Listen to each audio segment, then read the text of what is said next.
ناظرین السلام و آداب۔ آج ہم پڑھیں گے سر سید احمد خان کے بارے میں۔ سر سید احمد خان فاؤنڈر آف علی گڑھ مسلم یونیورسٹی اور بانی علی گڑھ مسلم یونیورسٹی اور اصلاح قوم و ملت اور ماہر تعلیمات سر سید احمد خان کو کہا جاتا ہے۔ 17 اکتوبر 1817 کو سر سید احمد خان پیدا ہوئے اور 27 مارچ 1898 کو علی گڑھ میں سر سید کا انتقال ہو گیا۔ سید احمد خان دہلی کے ایک معزز گھرانے میں پیدا ہوئے۔ سید احمد نے اپنے زمانے کے اہل کمال سے فیض حاصل کیا۔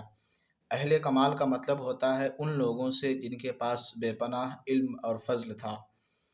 1839 میں انہوں نے انگریزی سرکار کی ملازمت اختیار کی۔ انگریزی سرکار کا مطلب برٹش سے، اور اس سلسلے میں مختلف شہروں میں ان کی تقرری ہوئی، یعنی الگ الگ جگہ وہ اپائنٹمنٹ ہوئے۔ 1862 میں جب وہ غازی پور گئے تو انہوں نے سائنٹیفک سوسائٹی کے نام سے ایک انجمن بنائی۔ تو پہلا سوال، سر سید احمد خان نے سائنٹیفک سوسائٹی قائم کیا۔ دوسرا سوال، سر سید احمد خان نے کہاں سائنٹیفک سوسائٹی قائم کیا؟ غازی پور میں۔ سوال نہیں، یہ پوائنٹ ہے۔ اس انجمن کا مقصد ہندوستانیوں میں مختلف علوم، علم کی جمع علوم، خاص کر سائنسی علوم کے مطالعے کو فروغ دینا تھا، یعنی سائنس کے علم کو زیادہ بڑھاوا دینا تھا، ترقی دینا تھا۔ اسی کو کہتے ہیں سائنسی علوم کے مطالعے کو فروغ دینا۔ 1869 میں سید احمد خان 1 سال کے لیے انگلستان گئے، یعنی انگلینڈ گئے۔ واپس آ کر انہوں نے انگریزی کی علمی اور سماجی رسالوں کی طرز پر اپنا ایک رسالہ تہذیب الاخلاق جاری کیا۔ 9th میں پچھلے سال کوشچن آیا تھا، سر سید احمد خان نے کون سا رسالہ جاری کیا تھا؟ تو اس کا نام ہے تہذیب الاخلاق۔ علمی، اس میں علم میں ہو، سماجی، سماج کے بارے میں ہو، سماج میں کیا اچھائیاں ہوتی ہے تو اس پر شاباشی دی جائے، کیا خرابیاں ہیں تو وہ خرابیاں کیسے دور ہو، اس بارے میں تہذیب الاخلاق میں بات کی جاتی ہے۔ اس سے اردو میں مضمون نگاری کو بہت ترقی ملی، یعنی اردو میں جو مضامین لکھے جاتے ہیں اس میں بہت زیادہ ترقی ملی تہذیب الاخلاق سے۔ سید احمد خان نے علی گڑھ میں 1857 میں ایک اسکول قائم کیا۔ یہ اسکول 1878 میں محمڈن اینگلو اورینٹل کالج اور پھر 1920 میں علی گڑھ مسلم یونیورسٹی کی شکل میں ہندوستان کا ایک نمایاں تعلیمی ادارہ بن گیا۔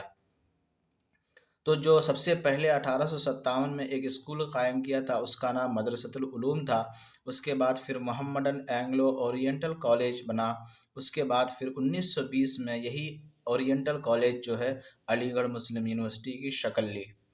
اس کے بعد 1878 میں سید احمد خان کو سر کا خطاب ملا، اس لیے لوگ انہیں سر سید کے نام سے جانتے ہیں۔ سر سید آخری عمر تک قومی سرگرمی کسے کہتے ہیں؟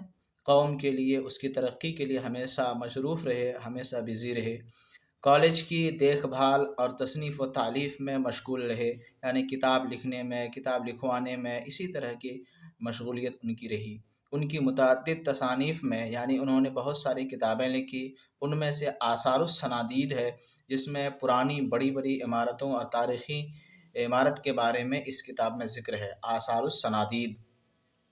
ایک دوسری کتاب کا نام ہے اسباب بغاوت ہند، اور سرکشی ضلع بجنور خاص طور پر اہمیت رکھتی ہے۔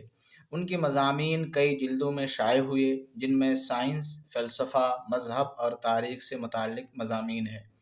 سر سید نے لمبی لمبی تحریروں کے بجائے چند صفحات میں کام کی بات کہنے کا طریقہ رائج کیا، اور اردو ایسے اور انشائیہ نگاری کی روایت کو فروغ دینے میں سر سید اور ان کے رفیقوں نے نمایاں رول ادا کیا۔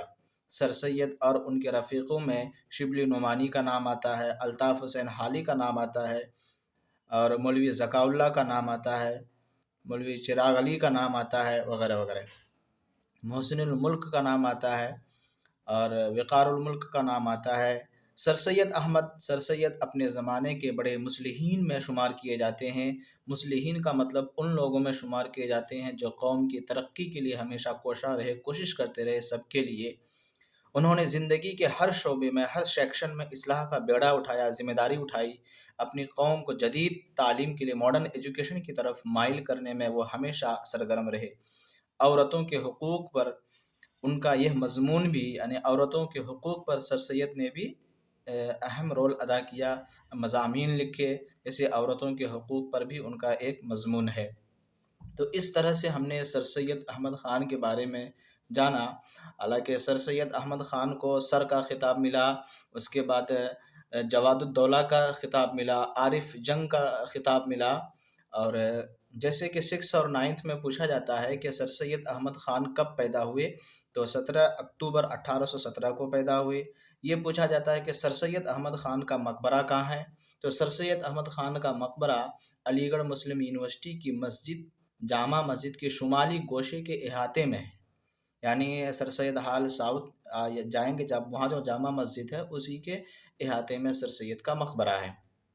اچھا، یہ پوچھا جاتا ہے کہ محمڈن اینگلو اورینٹل کالج کے بانی کون ہے، تو سر سید احمد خان نام آتا ہے۔ یہ بھی پوچھا جاتا ہے کہ محمڈن اینگلو اورینٹل کالج کب بنا، یہ بھی یاد رکھنا ہے۔ علی گڑھ مسلم یونیورسٹی کب بنی، یہ بھی یاد رکھنا ہے۔ رسالہ تہذیب الاخلاق کس نے جاری کیا، یہ بھی پوچھا جاتا ہے۔ یہ بھی پوچھا جاتا ہے کہ سائنٹیفک سوسائٹی کس نے قائم کیا، یہ بھی پوچھا جاتا ہے کہ سائنٹیفک سوسائٹی کہاں قائم ہوا۔ تو ان تمام سوالات کو یاد رکھنا ہے۔ یاد رکھنے کے ساتھ ساتھ کلاس 6 اور 9 کے لیول کا معیار کا اتنا کافی ہے۔ امید ہے کہ آپ اس ویڈیو سے فائدہ اٹھائیں گے، اور اگلے ویڈیو ایک نئے انداز میں، تب تک کے لیے خدا حافظ۔